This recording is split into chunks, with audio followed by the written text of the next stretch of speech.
Hi everyone. Once again, welcome to our channel, Medico Prime Education. As you know, we have started the thorax. So, in the continuation of the thorax, we are going to discuss the diaphragm. So, very important topics. Diaphragm is very important and very conceptual, and also maybe the learning strategy we have to follow in this topic also. So हमें देखना पड़ेगा कि किस तरीके से याद करना है डायफ्राम को। तो आप इस वीडियो में लास्ट तक बने रहना, आपको डायफ्राम क्रिस्टल क्लियर हो जाएगा किस तरीके से उसका अरेंजमेंट है। पूरी तरीके से मैं 3D व्यू में आपको दिखाने वाला हूँ। पहले आपको 3D व्यू दिखाऊंगा, फिर आपको मैं थ्योरी लेक्चर्स पूरा आगे कंटिन्यू करूंगा। ठीक है। तो सबसे पहले हमें डायफ्राम में पढ़ना क्या होता है। ठीक है, बात करते हैं। सबसे पहले मैं आपको बता देता हूँ डायफ्राम में क्या पढ़ना होता है। ठीक है, डायफ्राम में आपको सबसे पहला टॉपिक आपको डायफ्राम आपको पता है एक तरीके का मसल है। ठीक है, डायफ्राम में मसल है तो स्वाभाविक सी बात है, इसको हम लोग ऑरिजिन एंड इंसर्शन वाले में डिस्कस करेंगे। ठीक है, दूसरी अगर हम लोग बात करते हैं इसका मेजर और माइनर ओपनिंग्स हम लोग पढ़ेंगे। ठीक है, एंड माइनर ओपनिंग्स। ठीक है, ये दो टॉपिक है। उसके बाद हम लोग देख लेंगे नर्व सप्लाई, फिर उसके बाद हम लोग देख लेंगे आर्टरी सप्लाई, उसके बाद फिर हम लोग देखेंगे लास्ट में हम लोग क्लिनिकल एनाटॉमी देखेंगे। ठीक है, और एक बात बताऊं, अगर लॉन्ग आंसर क्वेश्चन अगर आता है तो आपको इसी सीक्वेंस में आपको आ सकता है लॉन्ग क्वेश्चंस। ठीक है, जो कि 10 या 15 मार्क्स के आपके कॉलेज में होते होंगे वैसे में। ठीक है, तो लॉन्ग क्वेश्चन आता है इसको इस वे में आ सकता है। शॉर्ट क्वेश्चन कैसे बन सकता है? शॉर्ट क्वेश्चन इसमें दो शॉर्ट क्वेश्चन बन सकता है, ऑरिजिन एंड इंसर्शन बन सकता है, ये आपका शॉर्ट क्वेश्चन बनेगा। Major openings and minor openings of the diaphragm या फिर openings of diaphragm, very important. I will going to mark the 5 star here. बहुत इंपॉर्टेंट क्वेश्चन है। ठीक है, चलो। So this is all about the overview of today's lecture. So first of all, we will discuss the what? First of all, we will discuss the basic anatomy related to diaphragm. So you here you can see the diaphragm. You can see the diaphragm here. ये देखो, ये diaphragm आपको दिख रहा है। अगर हम लोग इंफीरियरली, अगर हम लोग एकदम कैसे देख रहे हैं, हम लोग एकदम आगे से देख रहे हैं, तो ये डायफ्राम आपको कुछ इस तरीके से देखने को मिल रहा है। ठीक है, ये डायफ्राम आपको कुछ इस तरीके से देखने को मिल रहा है। ठीक है, अब ये जो डायफ्राम है, ये डायफ्राम आपको डोम शेप्ड डायफ्राम देखने को मिल रहा है। ठीक है, डोम शेप्ड कहने का मतलब है कि कुछ इस तरीके से डायफ्राम आपको देखने को मिल रहा है। ठीक है, और यहाँ पर में आपको रिब्स नजर आ रहा है, और ये आपको स्टर्नम हो गया। ठीक है, तो डायफ्राम आपको इसके अंदर से मिल रहा है। ठीक है, हम लोग बात करते हैं ऊपर वाला व्यू हो गया आपका सुपीरियर व्यू। ठीक है, ऊपर वाला व्यू सुपीरियर व्यू, नीचे वाला व्यू इंफीरियर व्यू। ठीक है, इंफीरियर सरफेस या सुपीरियर सरफेस। अब बताओ यहाँ पर में आपका क्या होगा? लंग्स प्रेजेंट होगा, हार्ट प्रेजेंट होगा। नीचे में आपका क्या प्रेजेंट हो सकता है? आपके पास स्टोमक प्रेजेंट होगा। ये एक ओवरव्यू मैं आपको दे रहा हूँ कि हार्ट के रिलेशंस में क्या क्या चीज आ सकते हैं। ठीक है, अभी मैं फिर से एक चीज ये डायग्राम बनाता हूँ कि ये देखो, ये आपका एक तरीके से डायफ्राम हो गया। डायफ्राम में यहाँ पर में एक लंग्स आपका यहाँ हो गया, एक लंग्स यहाँ हो गया, और इसके बीच में आपको कहीं ना हार्ट दिखेगा। ठीक है, ये लेफ्ट एंड राइट लंग्स हो गया। ठीक है, यहाँ पर में अभी आपको यहाँ से पीछे की तरफ से इसोफेगस आपको दिखता हुआ निकलेगा, और इसोफेगस से यहाँ पर में स्टोमक निकलता होगा, और ये स्टोमक जाके डियोडेनम से कंटिन्यू करता है। ठीक है, अब ये जो स्टोमक है, इसके नीचे जो एक बेड बनता है, स्टोमक बेड। ठीक है, तो जो स्टोमक बेड है ना, ये पूरा जो स्टोमक जिसके नीचे पड़ा हुआ है उसको बोलेंगे स्टोमक बेड। ये हम लोग एब्डोमेन में देखेंगे, अभी के लिए मैं आपको बता रहा हूँ जस्ट कि आपको समझना है, ओवरव्यू देखना है। ठीक है ना, ओवरव्यू देखना है आपको किस तरीके से। देखो, ये जो अगर हम लोग इसको इंफीरियर सरफेस पे जाते हैं तो कुछ इस तरीके से आपको दिख रहा होगा। ठीक है, हाँ, ये व्यू आपको एकदम क्लियर है कि आपको देखो कि यहाँ पर में आपको सुपीरियर वेना कैवा भी दिख रहा है ब्लू कलर का, और फिर यहाँ पर में आपको ओपनिंग्स आपको पढ़ने हैं कि एक सुपीरियर वेना कैवा को ओपनिंग आपको दिखेगा। ठीक है, ये इस तरीके से ओपनिंग आपको दिख रहा है। ठीक है, जिसमें सुपीरियर वेना कैवा है। ठीक है, जा रहा है अंदर। और ये अभी आपको एक इसोफेजियल ओपनिंग भी दिख रहा है जहां से स्टोमक आपको निकलता हुआ दिख रहा है। ठीक है, तो रिलेशंस में क्या क्या आपको समझ में आ गया? ठीक है, ओके। एक चीज और है, आप ये डायग्राम देखो, आप ये मॉडल देखो। ठीक है,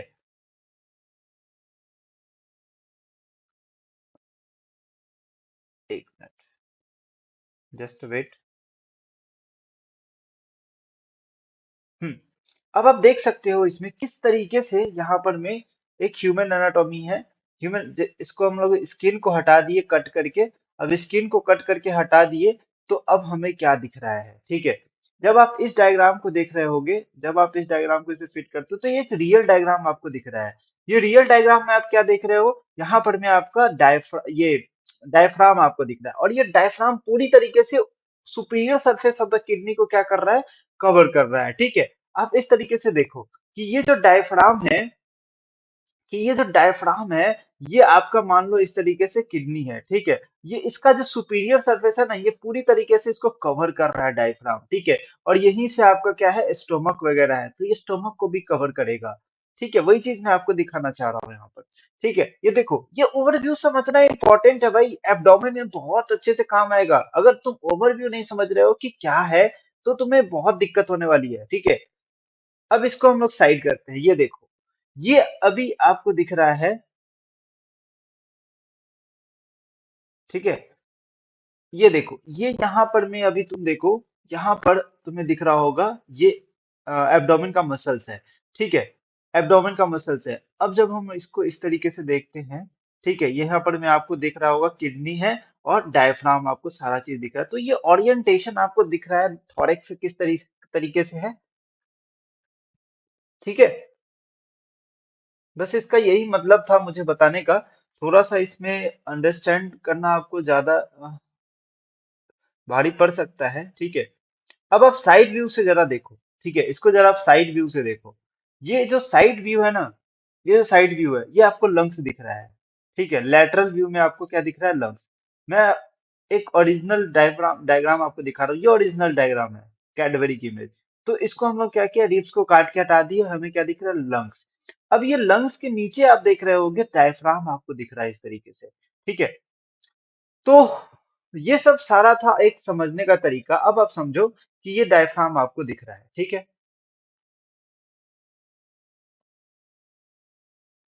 ठीक है ना? ये मसल्स है पूरे इस तरीके से। तो ये पूरा एक ओवरव्यू था हमारे पास, समझना इंपॉर्टेंट है, इसको समझो। ठीक है, चलो अब हम लोग स्टार्ट करते हैं अपना थ्योरी, जिसमें हम लोग क्या पढ़ेंगे? डायफ्राम। ठीक है, अब के बारे में, तो डायफ्राम में हमें सबसे पहले हमें क्या लिखना है डायफ्राम में? ठीक है, अब समझ में आ गया होगा, थोड़ा सा ओवरव्यू मिला है। ओके, चलो ठीक है, धीरे धीरे हम लोग समझेंगे आगे, जब तक लेक्चर देखते रहो बस। ठीक है, ठीक है। अब ये जो क्या है, एक तरीके का थोरेसिक आउटलेट है। मैंने आपको पिछले लेक्चर में बताया था कि इनलेट और आउटलेट में, इनलेट का डायफ्राम क्या था? Simpson's fascia. ठीक है, थोरेसिक इनलेट का। थोरेसिक आउटलेट का डायफ्राम क्या है? ये इसको हम लोग डोम शेप्ड डायफ्राम ही बोल देते हैं। फ्लैट डोम शेप्ड मसल होता है जिसको हम लोग बोलते हैं डायफ्राम।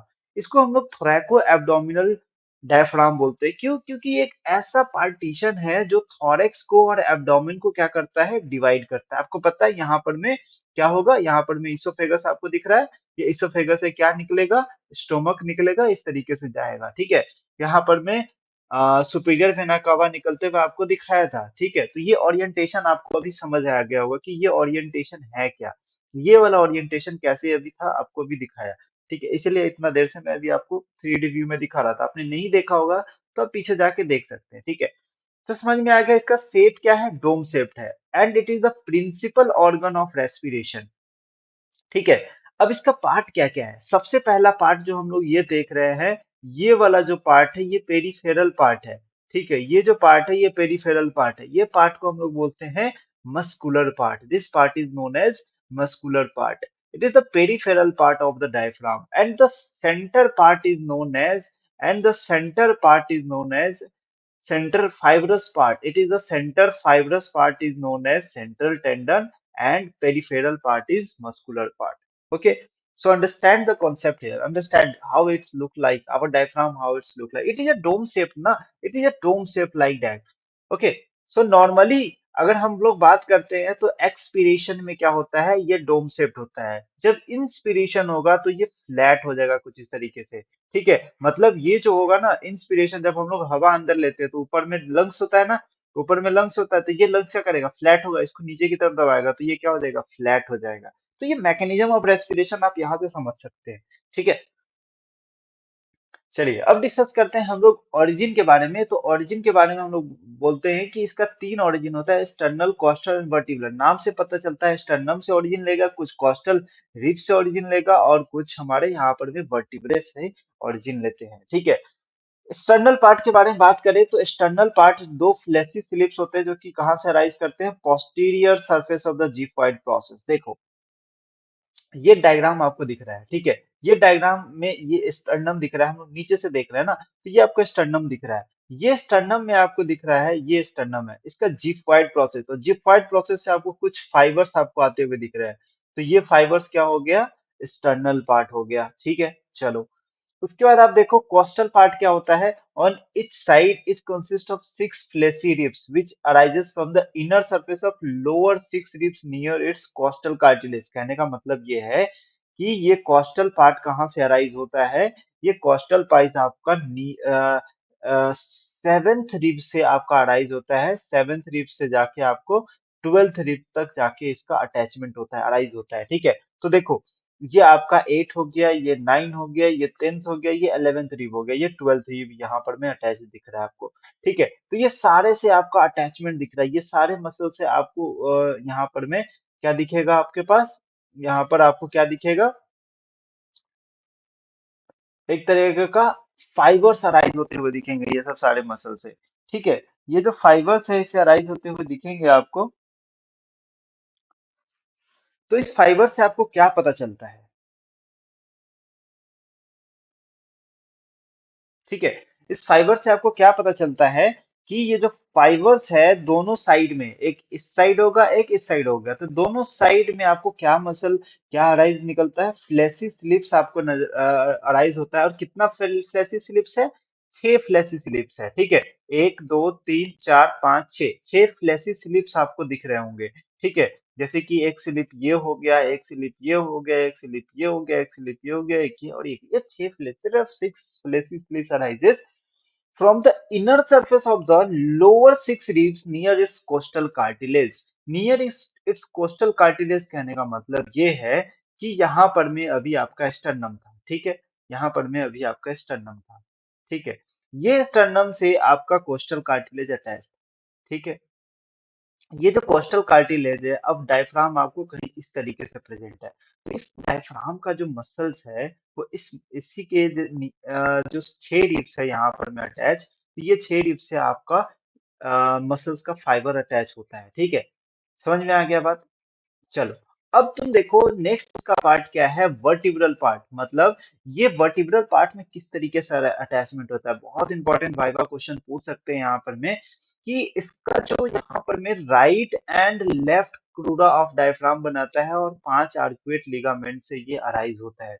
किससे अरेंजमेंट होता है इसका, अब अगर शॉर्ट नोट्स आता है बस आप इतना भी लिख दोगे तो मार्क्स मिलेगा। ठीक है, कि राइट क्रक्स से अराइज होता है। अगर लॉन्ग क्वेश्चन आता है तो ये पूरा डिफाइन करना पड़ेगा। ठीक है, तो ये right and left cross of the diaphragm से, तो राइट क्रॉस क्या होता है, एक तरीके का वर्टिकल स्लिप्स आपको दिख रहा है। देखो ये डायग्राम में आप देखो, ठीक है, ये डायग्राम आप देखो, तो नहीं ये डायग्राम में क्या दिख रहा है, right crus of the diaphragm तुम्हें दिख रहा है। इसका अटैचमेंट समझने के लिए ये डायग्राम बहुत बेहतरीन है। ठीक है, ये डायग्राम जो है बहुत बेहतरीन है इसका अटैचमेंट समझने के लिए।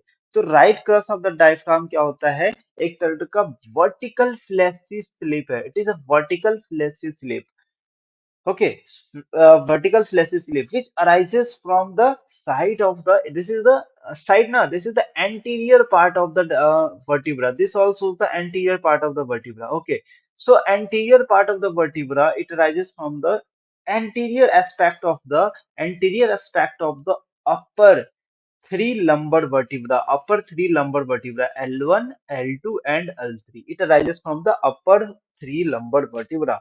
Okay, So it arises from the anterior aspect of the upper three lumbar vertebra and intervening the intervertebral disc. ठीक है, तो in between the intervertebral disc, तो इंटरवर्टिब्रल डिस्क के एकदम उसके बीच में आता है ना, तो उससे भी तो रिलेशन है, उससे भी अराइज होगा।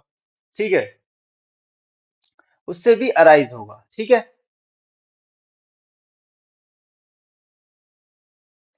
समझ गया बात? ओके। सो अब हम लोग क्या देखते हैं, ये आपका हो गया राइट क्रस। अब लेफ्ट क्रस देखो।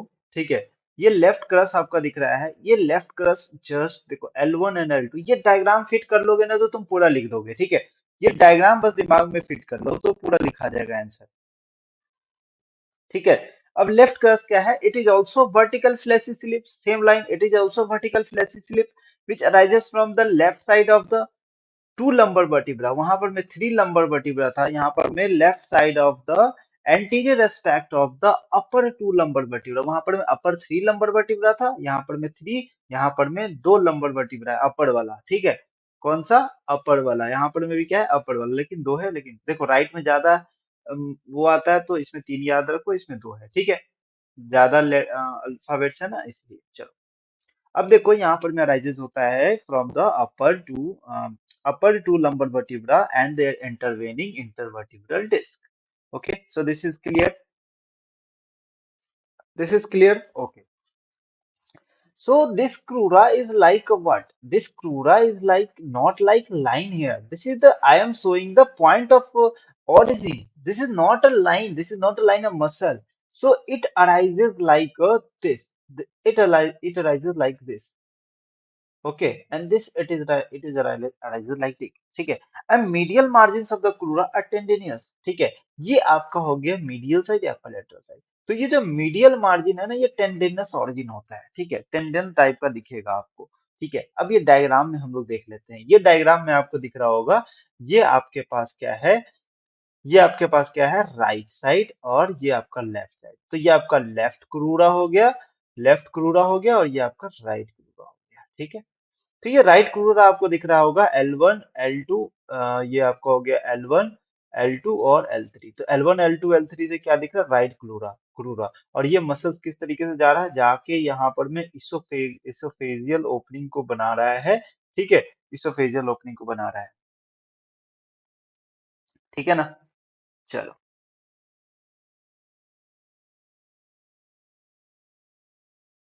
समझी गए हो? ठीक है, चलो, अब देखो ये सारा चीज पे लिखा हुआ है, आप पढ़ सकते हो। ठीक है, आप इसको इस तरीके से नोट डाउन करो। तो आप पहले तो नोट डाउन करोगे, ये आपको पहले इंट्रोडक्शन, उसके बाद ये डायग्राम नहीं बनाना है, डायग्राम क्या बनाना बताऊंगा। ठीक है, ये फिर आप ऑरिजिन नोट डाउन करोगे और right and left crust note down करोगे। फिर आपके पास दूसरी ऑरिजिन क्या है, आर्कुएट लिगामेंट का ऑरिजिन है। ठीक है, अब इसी डायग्राम में देखो। ठीक है, अब इसी डायग्राम में देखो आर्कुएट लिगामेंट किस तरीके से ऑरिजिन लेता है। ठीक है, आर्कुएट लिगामेंट से तो दो आर्कुएट लिगामेंट्स यहाँ पर में टोटल पांच आर्कुएट लिगामेंट्स आपको दिखेंगे। ठीक है, मीडियल आर्कुएट लिगामेंट, दो मीडियल आर्कुएट लिगामेंट, दो लैटरल आर्कुएट लिगामेंट, एक मीडियन आर्कुएट लिगामेंट। ठीक है, हम कभी भी पढ़ते हैं ना, तो हम लोग लैटरल और मीडियल पढ़ते हैं, लैटरल और मीडियल पढ़ते हैं। ठीक है, अगर उसके बीच में दो आ जाए तो उसको हम लोग मीडियन बोलेंगे। ठीक है, तो याद रखो इस तरीके से नाम, नॉट अ मीडियल, इट जो मीडियन में मिड लाइन में जो प्रेजेंट है उसको क्या बोलेंगे, मीडियल लिगामेंट, मीडियन लिगामेंट। ठीक है, समझ में आ गई बात? तो मीडियल और लैटरल दोनों में एल एल आ रहा है ना, तो साइड में होगा। ठीक है, एन वाला बीच में आएगा। ठीक है, एन वाला क्या आएगा, बीच में। तो इस तरीके से याद रखो, हमेशा कंफ्यूज नहीं होना इसमें। ठीक है, ओके ओके ओके, चलो ठीक है। अब हम लोग डिस्कस करते हैं क्या, कि ये जो मीडियन आर्कुएट लिगामेंट है, it is a arched fibres band stretching from the upper end of the two crura. तो देखो ये दोनों क्रूरा है, इसके अपर एंड से ये आर्च फाइबर आपको दिखता हुआ मिलता हुआ दिख रहा है। ठीक है, between the upper end of the two crura. ठीक है, between the upper end of the two crura. तो मीडियल आर्कुएट मार्जिन आपको, मीडियल आर्कुएट लिगामेंट आपको दिख रहा है। ठीक है, ये मीडियल आर्कुएट लिगामेंट है, ये मीडियल आर्कुएट में ना ये चीज है आर्च फाइबर। ठीक है, ये क्या है, एक तरीके से आर्च फाइबरस बैंड है, जो कि स्ट्रेच होता है between the upper end of the two crura. ठीक है, दो क्रूरा के बीच के, अपर एंड ऑफ द दो क्रूरा के बीच के यहाँ पर में मीडियल आर्कुएट लिगामेंट आपको दिख रहा है। ठीक है, तो ये this is the process, this muscle arises known as ligament arises in medial arcuate ligament. After that, there is a lateral arcuate ligament. Apart from there is a lateral arcuate ligament here also. ठीक है? Sorry. This I was showing about the median arcuate ligament. ठीक है? ये median arcuate. I am sorry here. ठीक है, एक minute, ठीक, starting से देखो।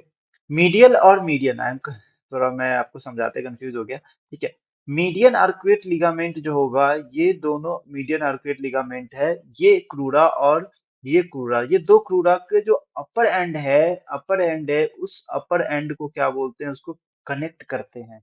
ठीक है, जो स्ट्रेच होता है, किसके बीच में स्ट्रेच होता है, between the upper end of the two crura, that is left cross of the diaphragm and right crus of diaphragm. ठीक है, अब हम लोग देखते हैं मीडियल आर्कुएट लिगामेंट। अब मीडियल आर्कुएट लिगामेंट में क्या हमें देखना है, ये देखो, ये मीडियल आर्कुएट लिगामेंट, ये किससे अराइज होता है, ये सबसे ज्यादा अपर जो श्वास मेजर मसल होता है ना, जो श्वास मेजर मसल, मैंने कोई डायग्राम ऐड किया था, एक मिनट जो उसमें दिखाया है मैंने श्वास मेजर मसल।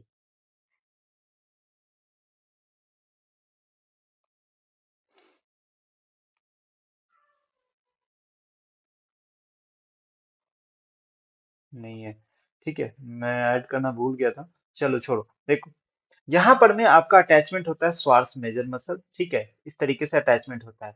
तो ये जो अटैचमेंट देता है, ये एक तरीके का अपर मार्जिन ऑफ श्वास मेजर मसल्स होता है। अपर मार्जिन ऑफ द श्वास मेजर मसल्स का जो शीथ होता है, वो शीथ क्या होता है, ऊपर की तरफ से थिकनिंग बना लेता है। ठीक है, और ये थिकनिंग बना लेता है और बनाता है मीडियल आर्कुएट लिगामेंट। ठीक है, तो ये बना रहा है मीडियल आर्कुएट लिगामेंट। अभी मीडियल आर्कुएट लिगामेंट कहाँ से एक्सटेंड हो रहा है, it extend from the side of the body of L2 vertebra. L2 vertebra के बॉडी से यहाँ पर में ये अटैच दिख रहा है। ठीक है, ये L2 वर्टिब्रा का बॉडी, ये अटैच हुआ इससे। ठीक है, अटैच होने के बाद ये extend from the side of the body of L2 vertebra to the tip of the transverse process of L1। तो ये L1 है, इसका ये ट्रांसवर्स प्रोसेस है, तो ये कहाँ से कहाँ तक जाएगा, tip of the transverse process तक जाएगा। तो it arises from the medial surface of the, it arises from the side of the body, body के साइड या फिर मीडियल सरफेस बोल सकते हो, side of the body of the L2 vertebra to the tip of the transverse process of L1 vertebra. ठीक है, ये इस तरीके से बोल सकते हैं। तो देखो कुछ नहीं, आप बस डायग्राम याद रखो, ये डायग्राम आपको पूरा चीज लिखवा देगा। ठीक है, ये डायग्राम बहुत सुपरफिशियल डायग्राम है, बहुत अच्छे तरीके से आप लिख सकते हो। ठीक है, चलो, तो अब हम लोग डिस्कस करते हैं लैटरल आर्कुएट लिगामेंट। जो लैटरल आर्कुएट लिगामेंट है, इसका ओरिजिन कहाँ से होता है। अब ये देखो, लैटरल आर्कुएट लिगामेंट किससे बनता है, बहुत इंपॉर्टेंट क्वेश्चन है। जो lateral arcuate ligament upper margin of the fascia cover the anterior surface of the quadratus lumborum. तो ये क्वाड्रेटस लंबोरम का जो मार्जिन जो होता है, वो आप ऊपर की तरफ से, ये फेशिया जो होता है वो थिक हो जाता है, उसका अपर मार्जिन क्या हो जाता है, थिक हो जाता है। ठीक है, तो यहाँ से अराइजमेंट भी होता है, अराइज भी होता है, ओरिजिन भी होता है, कौन सा, क्वाड्रेटस लंबोरम। ठीक है, और यहाँ से अरेंजमेंट होता है किससे, श्वास मेजर। ठीक है, तो ये जो मसल है ना, यही मसल का ऊपर का फाइब्रस थिकनिंग बना लेता है और क्या बनाता है, लिगामेंट का फॉर्मेशन करता है, इसे मीडियल एंड आर्कुएट लिगामेंट। तो बेसिक कॉन्सेप्ट समझ में आया क्या है। ठीक है, अब ये कहाँ से कहाँ तक एक्सटेंड होता है, तो आप देखो कि ये अब उसके आगे क्या है, L1 transverse process of the L1 to the 12th rib के जाके यहाँ पर में अटैचमेंट करा जाता है। ठीक है, तो वहां से जाके अटैचमेंट करता है। तो have you understood the concept है। So here you can see, here you can clearly see that this is the medial arcuate ligament, this is L1, this is L2, this is L3. This is the transverse process of L1 and this is the body of L2. Body of L2, medial arcuate ligament extends from the side of the body of L2 to the, and attaches to the transverse process of L1 vertebra. And from the L1 transverse process of L1 vertebra, there is a arisement of lateral arcuate ligament and attaches to the rib number 12. Okay, rib number 12. So understand, have you understand this? So this is all about the origin. Okay, so if we discuss the insertion part, so if we discuss the insertion part here, so all these muscles, insertion के बारे में बात करते हैं। Insertion में add करना भूल गया यहाँ पर। ठीक है, तो इंसर्शन आप देख रहे होगे कि जितने भी फाइबर्स है ना, जितने भी फाइबर्स आपको दिख रहा है, तो ये जितने भी फाइबर्स है, ये सारे फाइबर जाके एक कॉमन थिकनिंग बना रहे हैं। ठीक है, ये जो कॉमन थिकनिंग आपको दिख रहा है इस तरीके से, ये इसको बोलते हैं सेंट्रल टेंडन। क्या बोलते हैं इसको? Central tendon. ठीक है। अब ये जो सारे फाइबर्स है ना, वो जाके एक तरीके में जाके अटैच हो जाते हैं, और क्या बोलते हैं उसको? सेंट्रल टेंडन बोलते हैं। ठीक है, central tendon. It in all the, आप इस तरीके से लिख लो, मैं आपको बता दे रहा हूँ। All the fibres from the origin get insert in, basically it goes inserted to the central tendon। ठीक है, सेंट्रल टेंडन के बारे में हम लोग अलग से पढ़ेंगे, उसके बारे में हम लोग अलग से पढ़ेंगे। ठीक है, चलो अभी के लिए हम लोग देखते हैं, यहाँ पर नेक्स्ट हम लोग देखते हैं सरफेस के बारे में। ठीक है, अब सरफेस के बारे में अब देखो कि ये जो आपको मैं दिखाया था कि एक ऊपर से आपको दिख रहा होगा सुपीरियर सरफेस, और एक नीचे से आपको दिख रहा होगा इंफीरियर सरफेस। ठीक है, ये दो सरफेस आपको बताया था। तो ये सुपीरियर सरफेस की पहले बात करते हैं। जो सुपीरियर सरफेस है डायफ्राम का, projects on either side as a dome and cupola into the thoracic cavity. ठीक है, तो आप देख रहे हो ये आपका थोरेसिक कैविटी है। ठीक है, और नीचे से आपका ये जो डायफ्राम है, जो कि कट करके हटा दिया है, ये जो डायफ्राम है ना, ये नीचे से इस तरीके से है। ठीक है, तो ये किससे रिलेटेड है? ये ऊपर की तरफ ये दोनों साइड में ये डोम शेप स्ट्रक्चर बना रहा है। पहले इस तरीके से जाया, डोम शेप थोड़ा सा नीचे कन्वर्जेंस हुआ, फिर उसको अंदर इस तरीके से किया।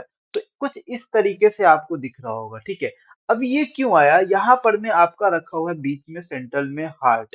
ठीक है, अभी सेंटर में हार्ट रखा है, यहाँ पर में आपका रखा हुआ है लंग्स, और यहाँ पर में आपका रखा हुआ है लंग्स। ठीक है, तो ये लंग्स का कुछ मार्जिन यहाँ पर में आएगा, तो ये किसके रिलेशन में आएगा? आप ये देखो, ये लेफ्ट साइड हो गया, ये आपका राइट साइड आप मान लो। ठीक है, तो left and right pleura on each side to the and fibrous cardium, fibrous pericardium आपको मिडिल में दिखेगा। हार्ट तो दिखेगा ही, लेकिन उसका क्या रिलेशन है, एग्जैक्ट रिलेशन क्या है? पेरिकार्डियम, और यहाँ पर में प्लूरा से रिलेटेड है। ठीक है, तो fibrous pleura, right and left pleura on the sides, and middle में क्या किससे रिलेटेड है? फाइब्रस पेरिकार्डियम से। ठीक है, तो अगर एक चीज और देखते हैं, तो सबसे पहले हम लोग देखते हैं कि मान लो ये डायफ्राम है। ठीक है, और ये डायफ्राम के ऊपर से एक फेशिया कवर होता है, जिसको बोलेंगे एंडोथोरेसिक फेशिया। ठीक है, तो सुपीरियर सरफेस सबसे पहले एंडोथोरेसिक फेशिया से कवर होते हैं। ठीक है, अब ये जो डिप्रेस्ड पार्ट है ना, ये जो डिप्रेस्ड पार्ट है यहाँ पर में डिप्रेस्ड, ये डिप्रेस्ड पार्ट है बिटवीन द टू डोम्स। अब ये जो डिप्रेस्ड पार्ट है बिटवीन द टू डोम्स, ये डिप्रेस्ड पार्ट नीचे से किसको क्या बोलते हैं? उसको सेंट्रल टेंडन बोलते हैं, जहां से सारा मसल आके अराइज कर रहा होगा। ठीक है, चारों तरफ से।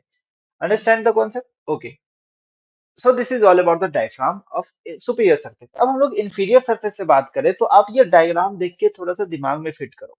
ठीक है, इंफीरियर सरफेस जो होता है वो diaphragmatic fascia and parietal peritoneum से लाइंड होता है टोटली। ठीक है, तो हम लोग इसका राइट साइड में अलग होगा एंड लेफ्ट साइड में अलग होगा। वहां तो लेफ्ट साइड और राइट साइड में दोनों दोनों क्या था? लंग्स का प्लूरल फेशिया था। ठीक है, प्लूरल फेशिया था, तो यहाँ पर मैं आपको क्या दिख रहा था?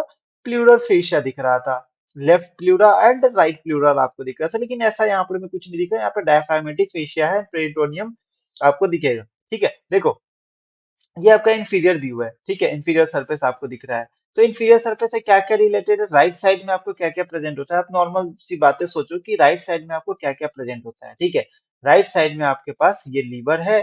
ठीक है, और ये आपका लेफ्ट साइड है ना, ये आपका राइट साइड में आप देख रहे हो, तो ये लीवर है। कौन सा लीवर है? राइट साइड में कौन सा लोब होगा? Right lobe of the liver होगा। उसके बाद आप यहाँ पर में देख रहे हो, वो किडनी भी यहाँ पर में होता है। ठीक है, तो बगल में यहाँ पर में किडनी भी प्रेजेंट होता है। ठीक है, यहाँ पर में आपका किडनी भी प्रेजेंट होगा। ठीक है, जहां पर में राइट रीनल वेन्स आपको दिख रहा है, तो यहाँ पर में आपका किडनी भी होगा। ठीक है, किडनी भी होगा। राइट सुप्रारीनल ग्लैंड भी होगा, किडनी के ऊपर ग्लैंड भी होता है, तो राइट सुप्रारीनल ग्लैंड भी होता है। तो ये सब सारा अरेंजमेंट आपको देखने को मिलता है यहाँ पर में। भले ही यहाँ पर में राइट किडनी नीचे होगा, लेकिन लेफ्ट किडनी यहाँ पर में इस तरीके से होगा। ठीक है, आप देख रहे होगे यहाँ पर में लेफ्ट किडनी है ना, इस तरीके से लेफ्ट किडनी। तो ये रिलेशंस में आते हैं। ठीक है, लेफ्ट साइड में बात करते हैं। लेफ्ट साइड में भी आपको left lobe of the liver आपको मिलेगा। ठीक है, इस तरीके से लीवर जाएगा ना, left lobe of the liver मिलेगा। सेम राइट, और एक चीज और, यहाँ पर में एक फंडस वाला पार्ट आपको मिलेगा। ये जो फंडस वाला पार्ट है, ये भी आपको स्टोमक का मिलेगा। फिर आपको स्टोमक से रिलेटेड स्प्लीन होता है, वो स्प्लीन आपको मिलेगा। लेफ्ट किडनी मिलेगा, लेफ्ट सुप्रारेनल ग्लैंड। तो लेफ्ट किडनी और right and left lobe of the liver left side. ठीक है, तो लेफ्ट साइड में भी है और राइट साइड में भी है। ओके, सो अब देखो यहाँ पर में कि किडनी, ये आपका रिलेशन समझ में आ गया। अब हम लोग बात करते हैं मेजर थिंग, जहां पर शॉर्ट नोट्स आपका बन के आता है, ठीक है। तो देखो यहाँ पर मैं एक मेजर ओपनिंग्स आपको दिखेगा, ठीक है, जो कि मैं एक टेबल में समराइज कर दिया हूँ। ये सारा एक टेबल में आपको मैं समराइज कर दिया, ठीक है। अगर आपको आता है तो कुछ इस तरीके से आपको लिखना पड़ेगा। तो यहाँ पर में तीन मेजर ओपनिंग आपको दिखेंगे और या छह और सात आपको माइनर ओपनिंग्स दिखेंगे, ठीक है। तीन मेजर ओपनिंग आपको दिखेंगे, ठीक है। देखो कैसे याद रखना है इसको। जैसे वेना कावल ओपनिंग हो गया, इसोफेजियल ओपनिंग हो गया एंड एओर्टिक ओपनिंग हो गया, ठीक है। तो यहाँ पर में हम लोग याद रखेंगे VEA से, वेना कावल ओपनिंग, ठीक है, oesophageal opening and aortic opening, ठीक है। ठीक, देखो सबसे पहले हम लोग बात करते हैं एओर्टिक ओपनिंग के बारे में, ठीक है। तो एओर्टिक ओपनिंग यहाँ पर में तुम्हें कहाँ दिखेगा। सबसे पहले देखो एक चीज और अब समझो कि वेना कावल ओपनिंग जो है वो T8 के बॉडी के आसपास होगा, ठीक है। कौन से लेवल पे होगा, T8। इसोफेजियल आपको T10 के ओपनिंग में होगा एंड एओर्टिक आपका T12 के लेवल पे होगा, ठीक है। Lower border of the body of the T12 vertebra. तो आप याद करो 8, 10 और 12 कैसे याद रखना है आपको। VEA आपको याद है, उसके अगर 8, 10 और 12 याद रखो तो ये कौन सा है, थोरेसिक वाला, ठीक है, थोरेसिक वाला, ठीक है। इस तरीके से याद रहेगा, चलो ओके। अब इसका लोकेशन कहाँ प्रेजेंट होता है ये ज्यादा इंपॉर्टेंट है। शेप आप याद करो, क्वाड्रेंगुलर शेप होता है, ओवल शेप होता है एंड एओर्टिक का सर्कुलर शेप होता है अराउंड। इसोफेगस पता है ना आपको, कुछ इस तरीके से कॉन्स्ट्रिक्टेड आपको दिख रहा है, ठीक है। इसोफेगस हमेशा आपको इस तरीके से दिखेगा कॉन्स्ट्रिक्टेड, तो वो हम लोग बोल देंगे ओवल, ठीक है, या एलिप्टिकल। सर्कुलर आपका एओर्टा आपको हमेशा क्या होता है, राउंड होता है, तो आप इसे याद रखो कि सर्कुलर होगा। क्वाड्रेंगुलर और स्क्वायर शेप का होगा, वेना कावल ओपनिंग होगा, ठीक है। क्वाड्रेंगुलर कुछ इस तरीके से होगा, ठीक है। तो ये जो ओपनिंग होगा ना क्वाड्रेंगुलर और स्क्वायर शेप, देखो वेना कावा क्या होता है, थोड़ा सा डायलेटेड, थोड़ा सा बड़ा पार्ट होगा, ठीक है। तो उस तरीके से याद रखो क्वाड्रेंगुलर, ठीक है। नाम से पता चलता है कि क्या इससे पियर्स करेगा, इंफीरियर वेना कावा पियर्स करेगा and right phrenic nerve pierce करेगा। वेना कावा है तो आईवीसी तो याद ही रख लो, ठीक है। And phrenic nerve, right phrenic nerve वो भी पास करेगा, ठीक है। इसोफेजियल ओपनिंग है तो इसोफेगस ही पास करेगा ना भाई, ठीक है।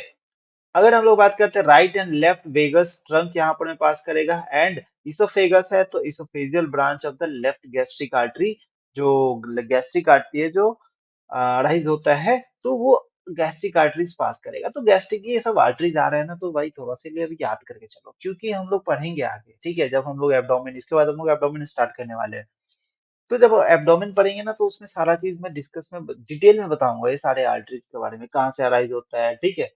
बहुत इंपॉर्टेंट महत्व है, बहुत ज्यादा इंपॉर्टेंट लेफ्ट गैस्ट्रिक आर्टरी, ठीक है, एंड लेफ्ट गैस्ट्रिक वेन, ये सारा चीज तो पढ़ेंगे हम लोग, ठीक है।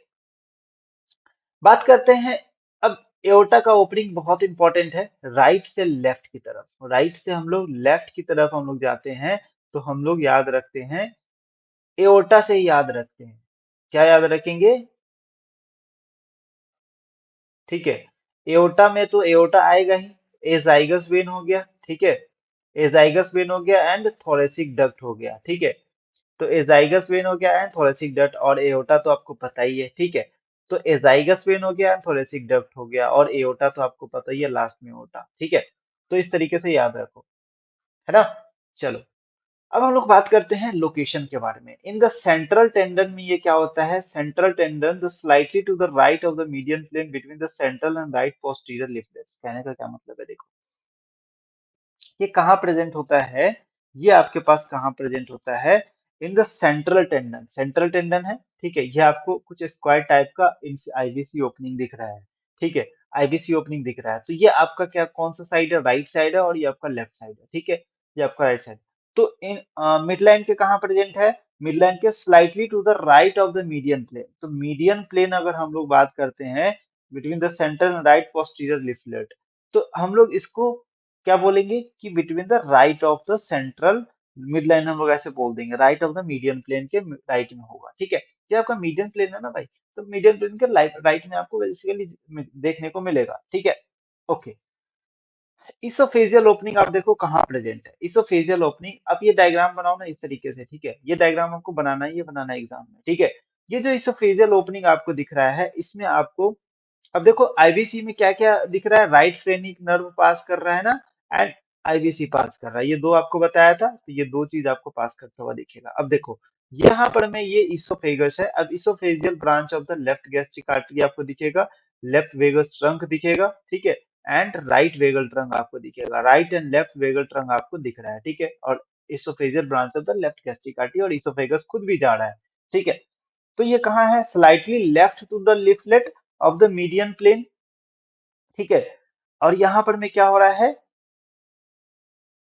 अब देखो, अब ये जो क्रस है ना, ये क्रस किससे बनता है, अब ये क्रस जो होता है, ये आपको जो यहाँ पर में जो राइट फाइबर्स जो क्रस है, जो राइट क्रस जो होता है उसके फाइबर्स, ये आपका राइट क्रस जा रहा था ना, अच्छे से समझो, यहाँ पर में ये आपका राइट क्रस जा रहा था, ठीक है, ये आपका राइट क्रस जा रहा है, और ये राइट क्रस क्या होता है, स्प्लिट कर जाता है around the opening and act like a pinch cock, ठीक है, तो ये एक तरीके के पिंच कॉक लाइक ओपनिंग यहाँ पर में बना देता है, ठीक है, स्प्लिट करके, ठीक है, इस तरीके से, तो ये पूरी तरीके से क्या करता है, ये इसोफेगस को घेर लेता है, ठीक है, और ये ओपनिंग बनाता है ना।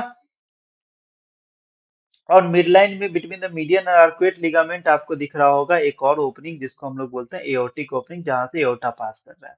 तो ये जो ओपनिंग है ना, ये जो ओपनिंग यहाँ पर में दिख रहा है एओर्टिक ओपनिंग, अब क्या क्या पास करता है यहाँ पर में, एजाइगस वेन पास करता है, और यहाँ पर में थोरेसिक डक्ट पास करता है, एओर्टा को पास करता है। आप हमेशा याद रखो, एजाइगस वेन से रिलेटेड थोरेसिक डक्ट होता है एंड एओर्टा होता है, बहुत इंपॉर्टेंट, आपको बहुत ज्यादा जगह काम आएगा जब हम लोग थोरेसिक डक्ट पढ़ेंगे ना, तो इसका रिलेशन में आपको याद करने में बहुत आसानी रहेगा, ठीक है, जब हम लोग थोरेसिक डक्ट पढ़ेंगे तो। समझ में आ रही बात, चले। तो ये सारे ओपनिंग्स थे, मेजर ओपनिंग्स, माइनर ओपनिंग्स तो आप देख ही लो रहे हो कि यहाँ पर में 7 माइनर ओपनिंग है, सुपीरियर एपिगैस्ट्रिक वेसल्स, ठीक है, सुपीरियर एपिगैस्ट्रिक वेसल्स को हम लोग के स्पेस को क्या बोलते हैं, स्पेस ऑफ द लैरी बोलते हैं, ठीक है, बिटवीन द मस्कुलर सिरिप arises from the xiphoid process, ठीक है, तो यहाँ पर में कहीं प्रेजेंट होता है, ठीक है, and seventh costal cartilage, understand, okay. तो यहाँ पर में सुपीरियर एपिगैस्ट्रिक वेसल्स आपको यहाँ पर में आपको पास होते हुए दिखेंगे, तो ये सारा स्पेस को क्या बोलेंगे, space of the Larrey. Musculophrenic artery pass करता है through the gap between the slip originating from the seventh and eight ribs, तो ये आपका सेवेंथ हो गया, और यहाँ पर में आपका एट रिब हो गया, तो यहाँ पर में एक स्पेस होता है जिसको बोलेंगे मस्कुलोफ्रेनिक आर्टरी, जो पास करते हैं, ठीक है। Lower 5 intercostal nerves and vessels, lower 5 intercostal nerves and vessels यहाँ पर में इस स्टेप से पास करेंगे, ठीक है, जैसे कि सेवेंथ टू 11th जो इंटरकोस्टल वेसल्स होते हैं, ठीक है, इंटरकोस्टल नर्व्स एंड वेसल्स, वो पास करेंगे between the adjoining coastal slips, ठीक है, तो ये कोस्टल स्लिप्स है, ये सारे यहाँ पर में ओपनिंग्स होते हैं, तो स्मॉल स्मॉल ओपनिंग्स है।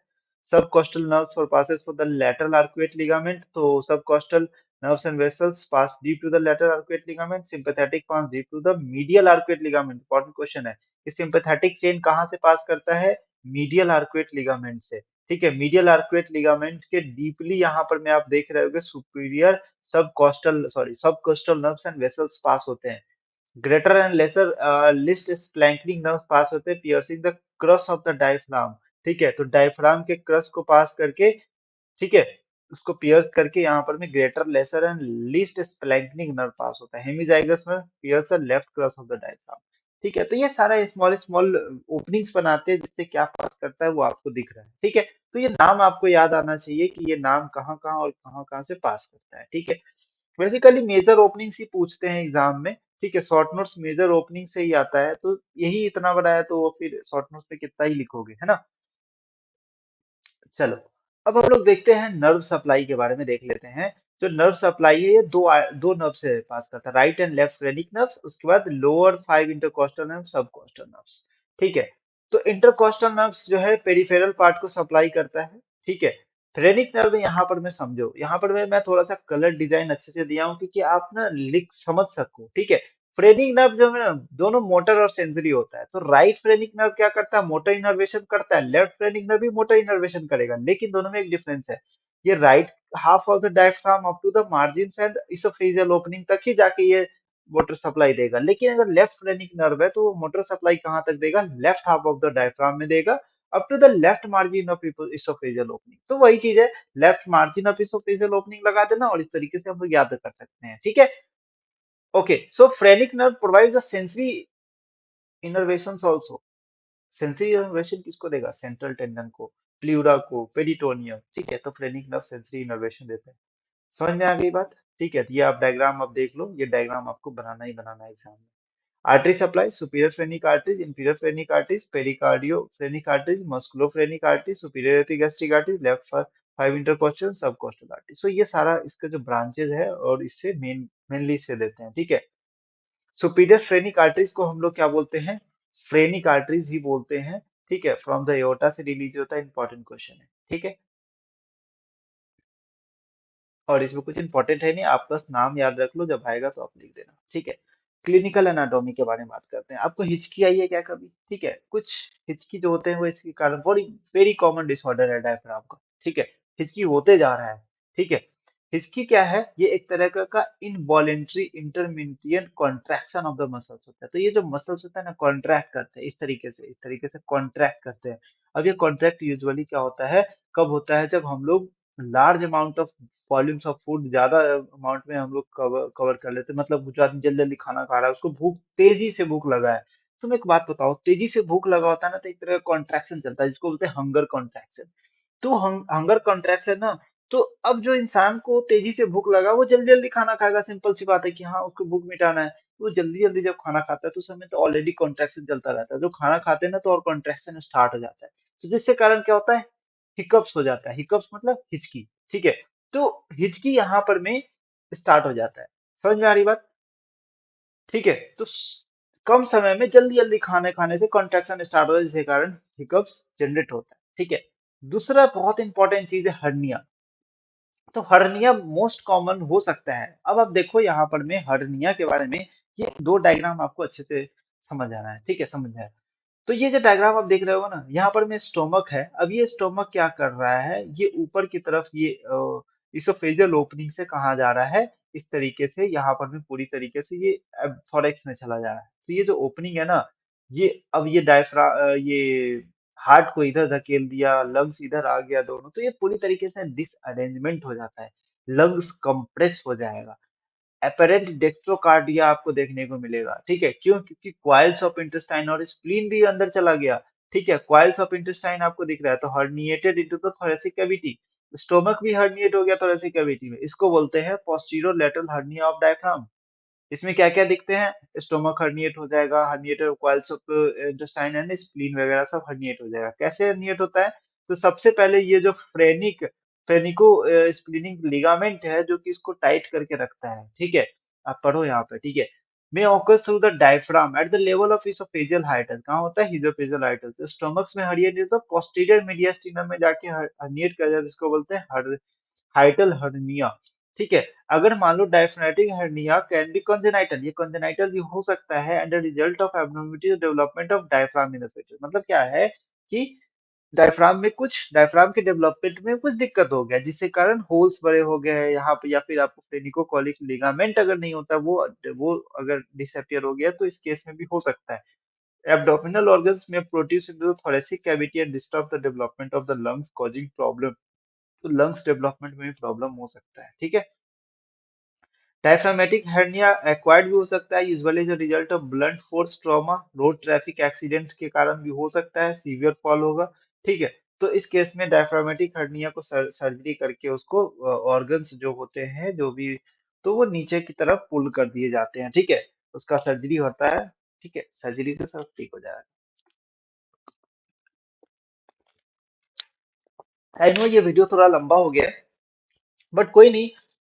ओवरव्यू देखो, मेन चीज है ना, 3D में समझना ज्यादा इंपॉर्टेंट है। क्योंकि ये हो गया हमारा टॉपिक है ना, ये आपको सारा चीज बता दिया। तो ओवरव्यू में आपको ये सारा समझना इंपॉर्टेंट इसलिए है, क्योंकि आपको फिर क्लियर नहीं होगा कि किस तरीके से आपका फाइबर्स अराइज होता है, किस तरीके से इंसर्शन होता है, ठीक है। तो वो चीज समझना ज्यादा इंपॉर्टेंट है अभी, है ना।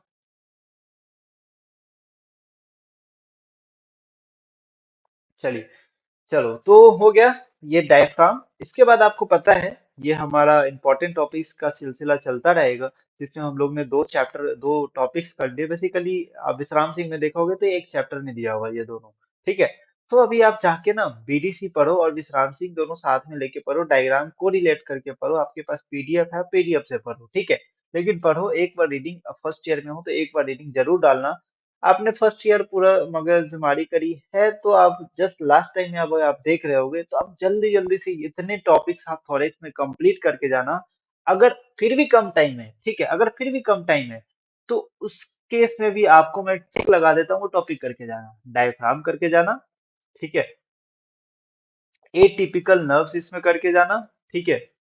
एजाइगस एंड हेमी एजाइगस, पूरा एजाइगस सिस्टम पे शॉर्ट नोट्स आता है, ये करके जाना। थोरेसिक डक्ट इसमें ज्यादा इंपॉर्टेंट नहीं है, लेकिन हाँ, अगर आपका नसीब अच्छा नहीं रहा तो पूछ सकता है। मतलब ये सब क्वेश्चन फ्रीक्वेंटली 5 स्टार क्वेश्चन बता रहा हूँ, ठीक है। लंग्स में आपको ये तीनों क्वेश्चन जो होते हैं वो 5 स्टार क्वेश्चन है, ठीक है। शॉर्ट नोट्स आते हैं तीनों पे, ठीक है। और इधर हम लोग बात करें हार्ट में, तो ये पांचों क्वेश्चंस जो होते हैं, ये पांचों question short notes 5 star question है, ठीक है।